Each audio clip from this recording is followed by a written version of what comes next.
Hi guys, I am John Carrick, author of Legacy of a Mad Scientist and The Legend of Ashley Fox. Today we're here looking at 100 Bullets number 84, written by Brian Azzarello, illustrated by Eduardo Risso. The cover is by Dave Johnson. Bullets, the one-armed bandit with bullets coming out of it. Isn't that today's society?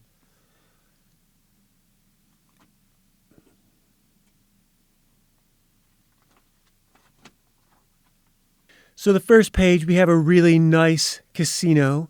Two of the functionaries, as it were. I'm sorry to have to bother you with this, Mr. Roan, but when I learned he was your guest, I wanted to consult with you personally. I'm sorry. It is a bother, Harvey. Give everyone involved the next week off. Paid, of course. All hospital or doctor visits are to be billed directly to us. If anyone would like to consult with a lawyer, we'll provide that as well. The casinos or private counsel if that's preferred. I doubt we're on the hook for any of this. Regardless, these people work for me. We treat them as family. So this is Mr. Roan, not Mr. Rome. And he owns a casino somewhere, obviously in America. That's the thing about this. These are the guys who set up America. And I have to admit something, or recognize something, or acknowledge something that I really didn't know. I didn't know. I didn't recognize it. I've kind of got a lot going on.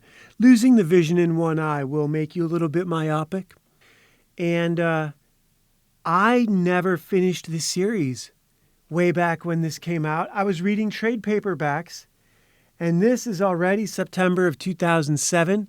I must have stopped at Wiley, which was the mid-50s, because that's all I remember. Everything after Wiley in New Orleans, I did not read the first time. My life was happening in those years. I was very busy, and I did not have time to keep up with 100 Bullets. And like I said, I was reading them trade paperback. I was not collecting them floppy. I think that was right about the time that I stopped buying comics every Wednesday, when I really became like a full-time editor and I was working on my novels all the time. This is all new to me. This is my first time I'm reading it. And I'm certain it's the first time I'm reading it because of what happens in this issue. This is insane. I did not read this before. So Mr. Roan says, "All right, Jesse, what happened?" "Ah, Mr. Roan, things just got a little wild, that's all. That's all what I remember." Harvey, refresh his memory. "Mr. Swan, you and your crew were sitting at the $500 blackjack table. It was in the 166th minute of steady gaming, and Cristal, when you asked for a card, it was a 7. You busted again, so you broke the dealer's wrist. When you lost, your crew lost it." And this is, they're showing you everything. I hope that I am just sort of reading through this. This is my first time doing this. I was watching some other more comic book professionals review comics, and they get the camera right down in the panels. And I have not been doing that, mostly because once I set this camera up, it's not so... All right, so going to the next page, we're starting right here. "We have a number of injuries to our staff because you pushed a 16. I mean, a cocktail waitress has her nose fractured? What the hell sort of behavior is that?" "Man, it's bad. We make it a what? We make it all good, know what I'm saying?" "Jason, drop the black shit. We're not your fans, nor are there any cameras in here. You fucked up." "It's not that bad, Sigmar. This kind of publicity is made for my boy. Word gets out how hard Jesse is. We sell a hell of a lot of records." "Sean, I own this casino and your label, among others. Also the radio and cable stations across the country you need to sell my records. Word is not getting out, but I'll tell you what is." He's leaning over the table, looking at him, not paying attention to the lawyer or the manager or his bag man, which is really what he is, sitting there with an attaché. And sitting there with an attaché, nobody noticed that? Nobody said anything. Nobody looked in there. Harvey, take them to the airport. What? We got a show. I had it canceled. No more gangster bullshit. You're a pop star. Act like one. Mr. Roan, you can't do that to me. Yes, I can. You'll be sorry. Will I? So this is them cruising through the casino floor. Look at how good he draws casinos. It feels right. It feels right. Black and gold and red. Look at the colors. Look at the passion, adrenaline, progression. All about the progression, huh? Mountain Dew. I love comics. I really do. It is really one of the best storytelling mediums in the world. But I also love video games and movies and TV and cartoons. Comics are cartoons crystallized into hard candy. And I dream in cartoon. Today I spent the whole day working in Unreal. I upgraded the grandstands and put in an arena or in a certain few spots. And the jump gates are really cool now. And I put in a hangar. But it's all just dress up. It's all just flourishes. It doesn't really mean anything. Not by the hair on my chinny chin chin. This hair? No. This one? No. Which one then? I'm not telling. So look, that's a little bit hard. This story, the word this one? No. I don't know why, but it was a little bit hard to get back over there. Then I'll huff and I'll puff and I'll blow your house in. Okay. How do I look? Stunning. No one will even notice the carpet. You're so beautiful, Mommy. Thank you, Nicole. So are you. Now it's time for dinner. I'm not hungry. Really? That's a shame. I guess I'll eat all the spaghetti I made myself. Daddy, spaghetti? That's what I'm having. Me too. Then go wash up, okay? Her eyes got a little bit too much ink. But I do remember her teeth standing out as particularly little kiddish. Now, there's some about these kids that are a little bit,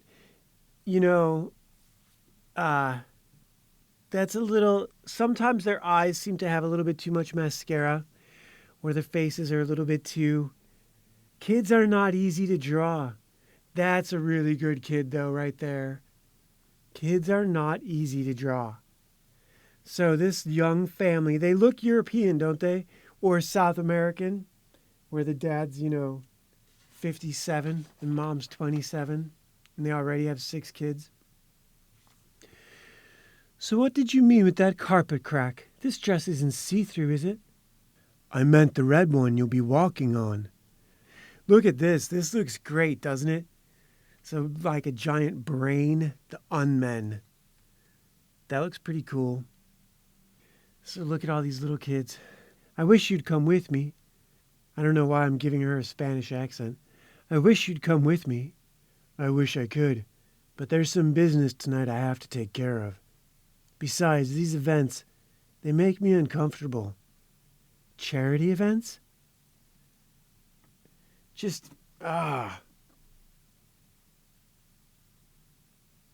This guy's got the perfect life, right? And then this is obviously her. This is not him. This is her answering her own question. All events, I know. This one, though, there are major donors.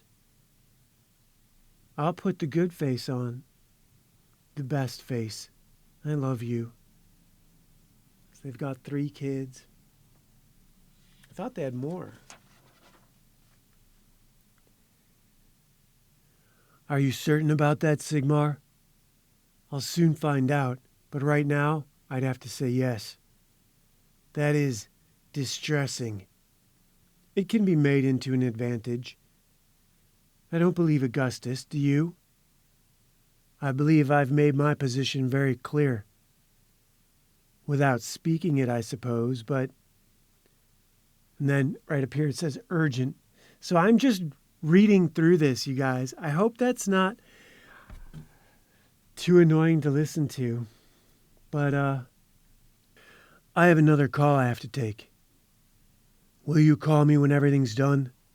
Of course. Hello? Mr. Roan? Harvey's dead. So now Harvey is the guy that he had take the young gangster to the airport. Remember, he said, Harvey, take Jason, I think his name was Jason, to the airport.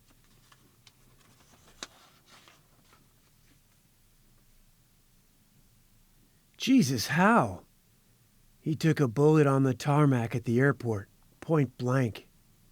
The men he was escorting? In the air and on their way. How would you like to proceed? I don't want the authorities in L.A. involved. Is it too late to ask for that? No, sir, it isn't. Good. We will handle this ourselves.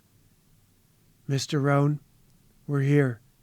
So wherever he was going, this little cabin, look at this cabin right out here. 2 guys with machine guns on a perfectly manicured lawn. They're coming up over this rise. Ah, that's so good. This is so good. So look, I'm going to read through these. 1 voice, 2nd voice, 3rd voice, and then just keep going. Brandon, are all these weapons necessary? For your safety, sir. Let's see about that. Kate, is it? Yes, Mr. Roan. How's Miss Dietrich? Very well, as is Mr. Medici. I understand you are here with some information? Yes, sir, I am. For your ears only. Mr. Roan, I can't allow that. Excuse us, Kate. So, here's his chief of staff, his head of security. You're not sitting in here alone with that woman. She's got those boots on. She could have a knife in there. He says, Brandon, I just received the news that Harvey was murdered. I need you to take care of this, meaning the wannabe gangsters responsible. Make sure any liquid asset they may have dries up before their plane touches ground. Any lingering lawsuits against them get funded, and the story is on the news 10 seconds from now. I want them ruined. Harvey was a good man. He doesn't deserve this kind of end. I will do that, Mr. Roan. Now, he says the news is on the story 10 seconds from now. Does that mean just about the lawsuits, or does that mean about the murder? Because earlier he said this gets handled by us 1 page ago. But I still can't allow you to be in the room with that woman alone. It's right here, right? Why? She's just a valet.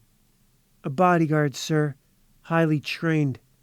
You're very dedicated to your job, but there has to be some kind of way. Now look, are you telling me he doesn't know him? He hasn't paid his salary for the last 20 years? He doesn't know the name of his kids? He doesn't know where his kids go to school? This like his first day on the job. Too tight? No. Comfortable then? Not yet. What's the safe word? So look, they put her in handcuffs, right? Graves. That's funny. And this is no laughing matter. If you don't do something, it's over for you and them.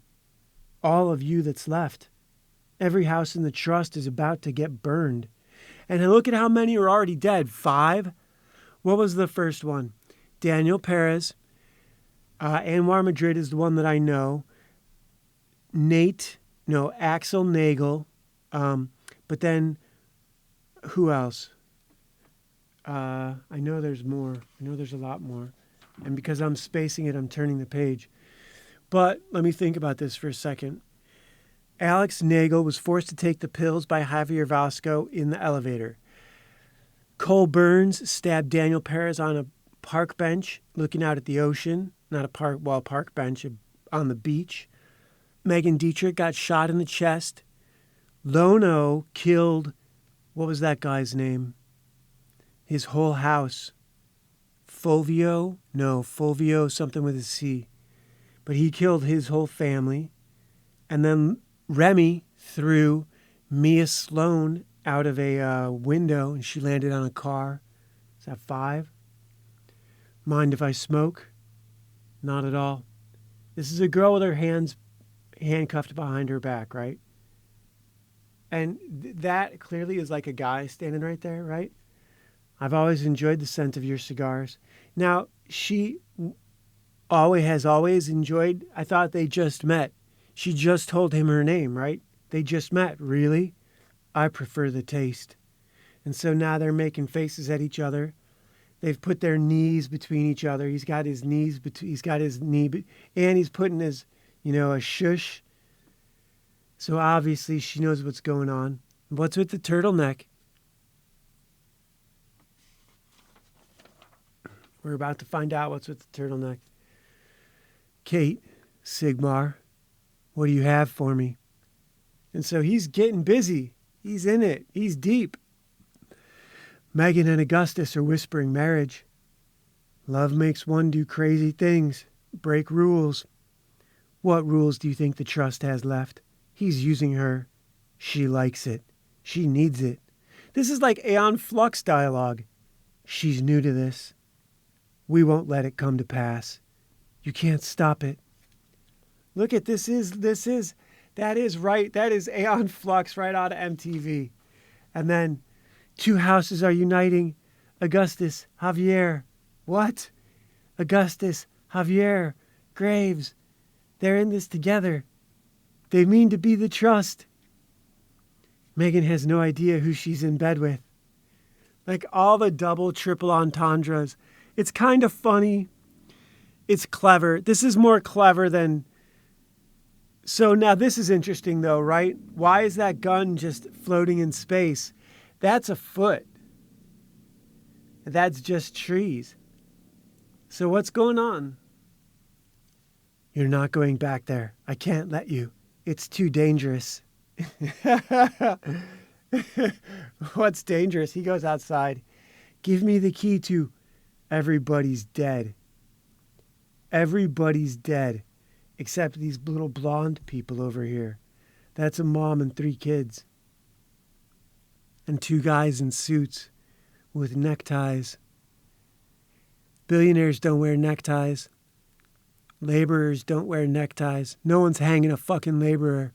For one thing, a laborer is going to fight you like a fucking squirrel. He's going to fight you till he rips his fingernails off on your face. Suits wear neckties to remind them that they get choked, but they're also your executioners. They are the hangmen. They are the responsible ones, the penny pinchers, the bean counters. Look at all these dead people. She's still handcuffed. Bam! Oh! Damn! From a distance. From the horizon line. Sigmar? You love me? He's having a fucking heart attack. He is having a heart attack. He's got this girl handcuffed and she got shot in the head from fucking field goal distance. 30 meters. Pop, pop, pop. Only one little boy left. Are you kidding me? I never read this before.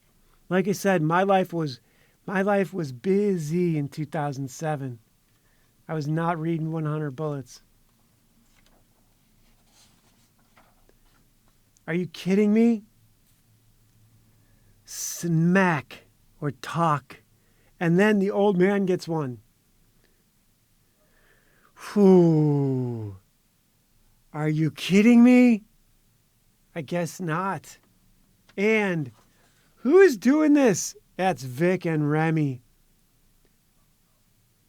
Victor Ray and Remus Rome. Wow. The lady tonight. And that's it. That's a one issue. That's a one issue that if it was just this one issue was all you ever read of 100 Bullets, that's all you'd ever need to fucking know. That's all you'd ever need to know. Is that a racist issue that they're white people? I don't know. I didn't think about that till just now. Look at that. This is a great cover. The One-Armed Bandit dispensing bullets. Dave Johnson killing it with the cover here. All right. That's 100 Bullets 84. See you guys tomorrow. Bye.